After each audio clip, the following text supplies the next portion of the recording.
Amannya gange nze Nnende Vincent Abubakar muto w'omugenzi Paulo Job Kafeero. Tugatta taata twawula bamaama. Ekintu kye nalabye ku nsi kuno bannange nakaabya amaziga. Mugannange nasanze obucupa ku ntaana ya mukulu wange n'enkaaba n'amaziga.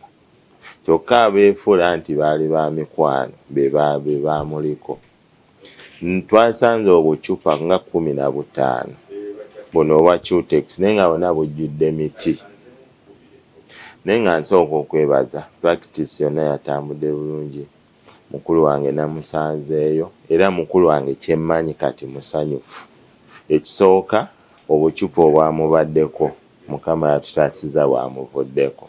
Ekirala alaba famire egenda kuddawo nga bwe yakola ki nga bwe yali eddala abaana be. Nensooka okwebaza minisita honorable bambi nkwebaza minisita Balaam mbadde mutawaanya nga woofiisi ye nga ne mukubira essimu agikwata bambi nga ne wenkuba ekiramba akwata bambi nkweyanjiza minisita. Obucupa obulimu emiti obucupa 15 15 twabusanze mu gita mwabaddemu obucupa obwo bubiri. Kuba gita yayiika nga mulimu obucupa bubiri nga bwe yabadde nga yeebase mwabaddemu obucupa bumeka bubiri. Obulala twabusanze ku ntaana obucupa bwadde nga kwera twabwokyeza baabutidde ne babumpa ne ngenda wali ne mbwokya naye nga bwonna bujjudde miti. Era natidde nga bannange oba omuntu kibula abantu abamu baddira ne bagamba funeral service ebenziika neneewuunyiza nnyo. Mukulu wange abadde talina bambi mirembe gy'abadde ne kati ali mirembe gye musajja wattu. Nali mwana muto kubanga 2007 oba nali mwezi 1 kwana okuziika nalimba ku ssomero. That time mukulu wange yali afunye obutakkaanya ne taata kubanga obutakkaanya bwe bwali bwa famire. Twalina senga waffe Kafeero yaziika senga waffe nga taata takkiriza ate taata yalina nonsense. We waava obuzibu obwo kati abafamire tebaamuliko nnyo. Ab'emikwano be baakola ki ne natidde akaabye n'amaziga. Naye kye nalabye ku nsi kuno Mukama simanyi kye tugenda kwera kuba abamu bagamba ab'enganda babi abamu bagamba ab'emikwano baki abamu ne bagamba osembeza mukwano gwo oba Kristo. Naye mu kulumonge kye nalabye twadde tukyali ku ntaana enjuki zazze babadde batusindikidde laddu z'enjuki ng'enjuki ziwera kumpi oba zajjidde omusindi gwatandise oleekaana. Enjuki zadde ziwera oba nga 4-5 naye Mukama yatutaasizza ne badde batusindikidde amaanyi g'ekika gabaddewo ne gakwata enjuki ne bazizzayo. Zaavudde eno mu miti nga zintunuddemu zaagala kunnumba. Twabadde awo ne Siteera ne security era abantu badde balina okudduka kuba enjuki zaabadde nnyingi. Naye Mukama wa buyinza navudde ewaka nga nsoma nze ni musajja wa nnono ni musajja mukkiriza kuba erinnya lyange nze Nnende eritegeeza ndi musajja muganda. Kafeero yabagamba musaayi gwange yali ategeeza nnono era nava ogwasooka nagenda ne musaba ye nga ye mukulu wange ne mugamba ku Mande njijja nsaboddeko ebbali era nakkiriza. Era bwe twajja ku Mande tewaali buzibu bwonna. Tukola practice yaffe bulungi era mukulu wange namusanzeemu. Naye kye nasinze okutya miti bucupa. Kyokka ekyewuunyisa abeefuula nti emikwano gye be baamuliko. Pikerere kwanza abantu benali manya abazimba Kafeero ate teboogera. Abitex mukulu Mesat manya mukulu Senkubuge siasa ne Andrew Beno ne Abe Mukiibi sinnabawulirako nga bagamba nze naleeta Kafeero ne Bapikerere bane tubawonye mwate natambula ne Kafeero bane Mukama yatutaasiza nampulira Kagatto oba ye Kagatto muzee Kagatto yani nze saamulabako omumanyi Kagatto yeeyita Kagattaano yali mu kyaki n'atabuka ng'ayogera byatalina nakoga omusajja omukulu naye alina famire naye erina ebizibu byayo bane tukkirize buli muntu alina ekika kye kitege nawulidde agamba nti muzee nanga ayabya atya olumbe ye oli taatawo ebyapa bya Kafeero byonna biriko Nanganga nga taata ne maama waffe Nannozi kati nawe ndeka gaayogera ngaani bali oba balina butakkaanya tekimuggyako nti yakola ki yamuzaala era badduka mu kooti nga bawaabira nti na muzee Nanganga ayabya atya olumbe kooti nebabuuza muyina taata omulala mumuleete nti nedda mbu yamuzaayo kalanga that is a family issue yalina authority eyabya olumbe era netugende wajje n'Okayanja ne ola abaana eno chance gye mufunye mukwano gw'omugenzi buli kimu yakiimidde Minisita Balamu yabateddewo entambula egenda obbatwala ku DNA era yakikola tukozese sample bbiri tukozese laboratory ya gavumenti ne laboratory ya poliisi kubanga twakizudde ekintu kino kibaddemu bamafiya era we twatutte sample waliwo ebyabadde ebitali birungi netubigonjodde nebikola ki minisita abituddemu era ekiro kyonna musajja atu abadde tateredde Mr. Balamu waliwo ensonga ezabaddewo naye azituddemu ne badirekita be Wandegeya ne ziggwa era musajja atu yavuze ewedda byalimu ne biggwa abakunkubira simu nanga nende bwe kimu nkikoze eki nkimaze abaana bakeze nkya ssaawa 4 basooke Wandegeya bamale bagende e Naggulu emmotoka yagitaddewo egenda obatambuza ne buli kimu yakimaze era mwebaza Mukama amuwa omukisa omulungi akafuna abaana nga 10 awo waliwo ava e Jumani waliwo ava e Sembabwe waliwo abali e Mukono saawa akafuna abaana 10 era nsaba nzira nkoowola abaana mwenna mujje mufunye chance ya bwereere mukulu Minisita Balamu abayambye n'ekira kye nawulidde ekyomukyalo oba nkyogereko omuntu we mumala ozimba ebijja enkokolo tosobola gizimbako nga tennabakala era nawulidde amawulire bukedde ng'egakuba nti abazimbi basuddewo bikino olaba n'agakalwa nga tebannabagazimba bayina enkokoto ekola eki ekale bakontrolinge n'okuzimba Kafeero tugenda muzimba mu kitiibwa kwa mukulu Balamu buli kimu yakisasula buli kimu yakiteekawo teyaleeta bazimbi wabula yaleeta kampani Rhino Funeral Service esinga wano e Uganda okukola emirimu emirungi era yeri ku Kafeero era buli kimu kigenda bulungi yakutte ya tayimu we n'akubira mwana omu kuki kwomu yakubidde Swaz n'akubira Simon n'akubira Bannagawa yatutta obudde bwe n'akubira abaki n'abagamba eno practice atajje tagenda kuddamu kulekana nti mwana wa Kafeero era yennyini yabayise era balina okubaawo era enkya weebali atajje ajja kusibwa era taddamu kweyita mwana waki waka era buli bipapula byonna Swazi adde atambuza nti biki byonna byavuddewo paka nga result zimaze okufuluma wabula bensasiddeko bambi n'abasaasidde bantuukiridde nga tuli mu kyalo abaagula waliwo looya oba advocate kyeyo gwe bawaako yiika 3 abeere emisango gye kwa tebalina ssente ne bamuwaako yiika 3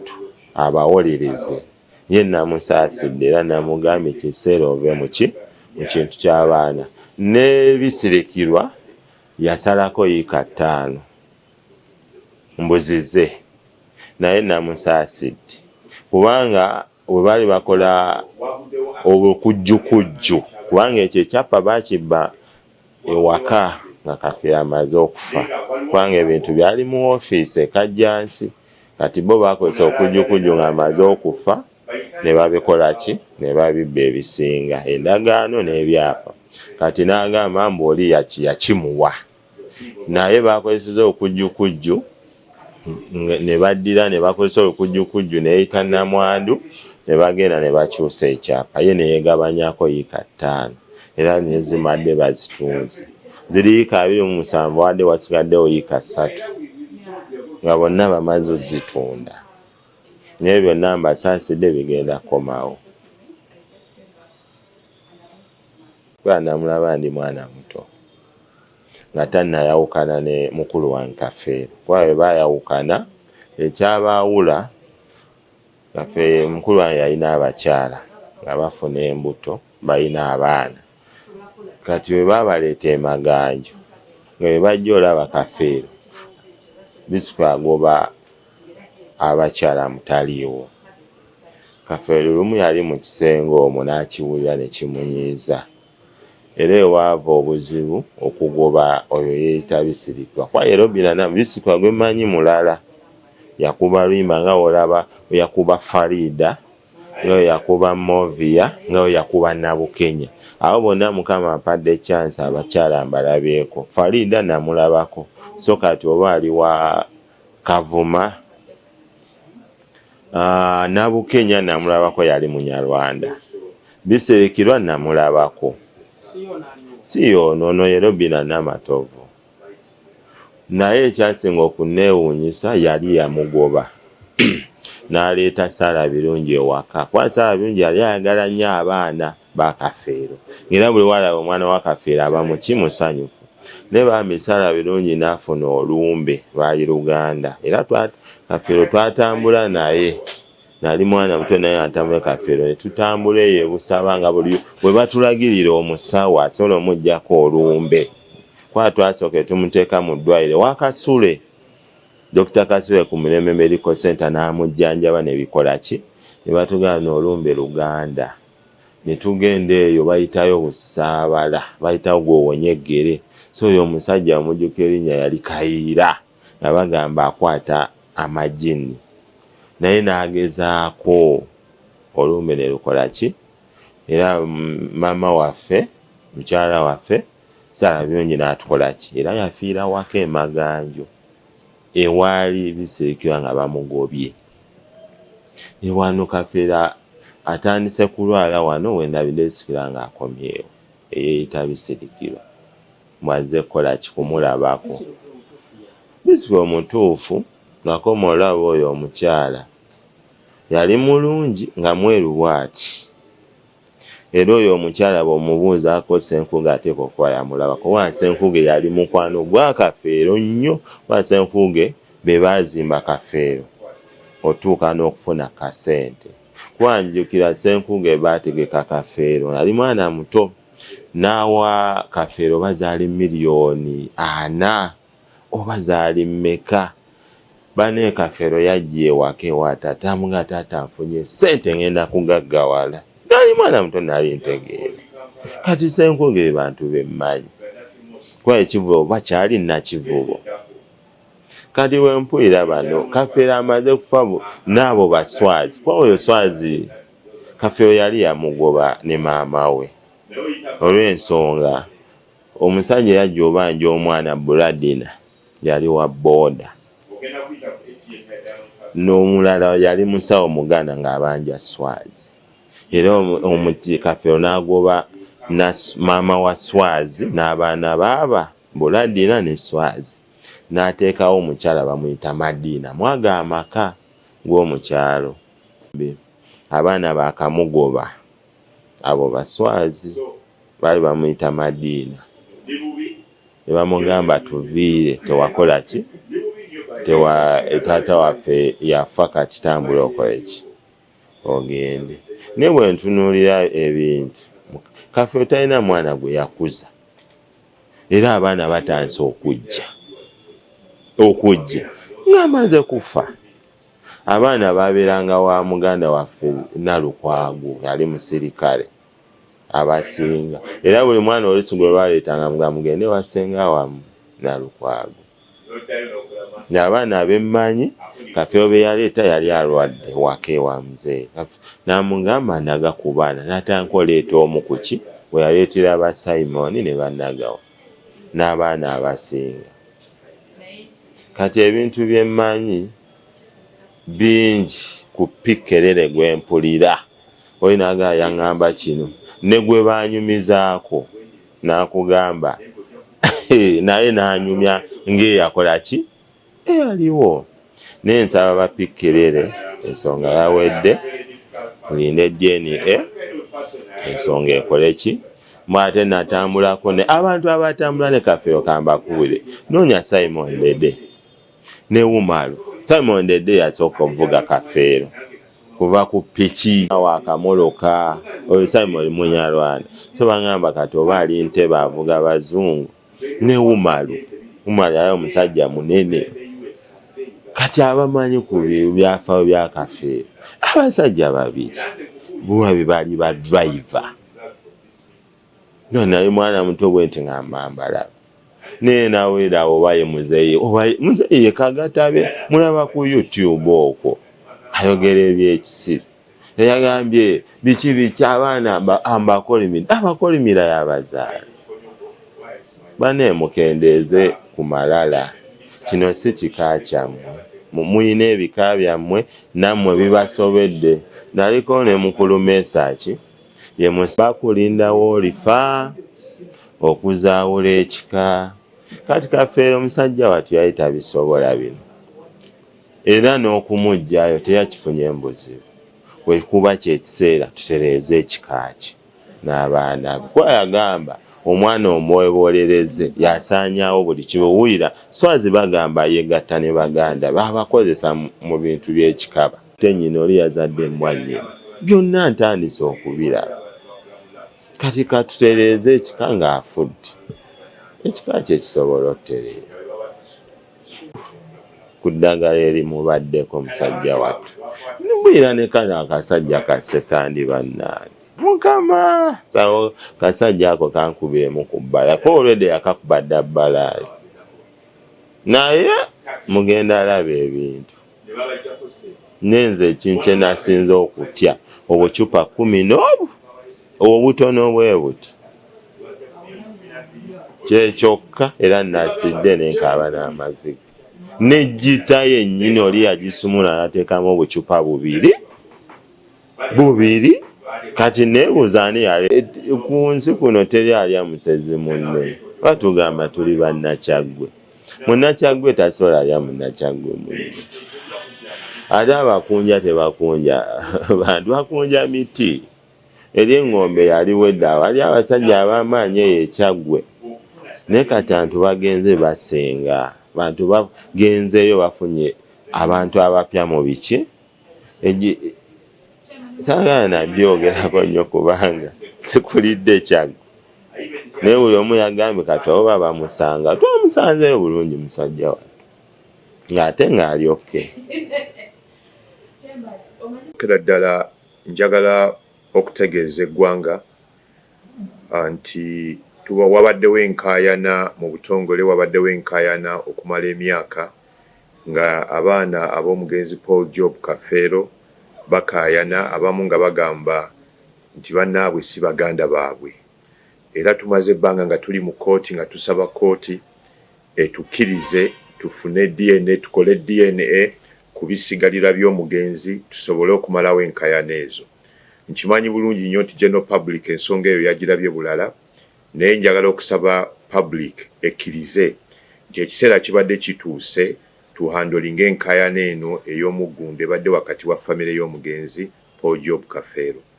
Ffe ng'aba general public konsani yaffe eri ku ttutumu ly'omugenzi eririwo era erikyaliwo naye ne twerabira nti famire ye badde teteredde n'olwekyo bubadde buvunaanyizibwa bwaffe ne kkooti ne gavumenti okulaba nti enkaayana eno eggwako ku leve eno nti enkaayana eno tetwaliramu ate bazzukulu bandibadde ate obaoliawo bo abakambwe okusingako n'olwekyo twagala okwetondera general public abalowooza nti ekikolero ekyakoleddwa tekyabadde kituufu naye tewabaddewo solution.